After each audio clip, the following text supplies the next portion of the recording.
নমস্কার বন্ধুরা, আজকে আবার নিয়ে চলে আসলাম সকালে রোজ নামচা নিয়ে।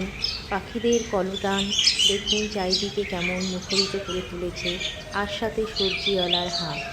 সবজি নেবে গো সবজি। যদি সকালবেলাটা শুরু হয় এইভাবে, তাহলে কার না ভালো লাগে। দেখুন পাখিগুলো তাদের নিজেদের মধ্যেই করে চলেছে পাঠতলা। আর এইদিকে একটি পাখি মাছরাঙা সে একান্তে বসে রয়েছে নিরালায়, যেন কোনো লক্ষ্যে সে অটুট রয়েছে। কারোর দিকে সে এক দৃষ্টে তাকিয়ে রয়েছে।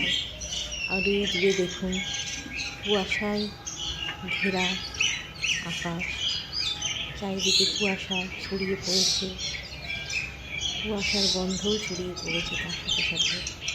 আর তার মাঝেই এই পাখিরা নিজেদের মধ্যে করে নিচ্ছে বার্তালাপ, নিজেদের মধ্যে তর্ক বিতর্ক। কি সুন্দর সকালের এই মনোরম দৃশ্য। সকালটা যদি এইভাবে শুরু হয়, কার না ভালো লাগে। ভালো থাকবেন, ধন্যবাদ।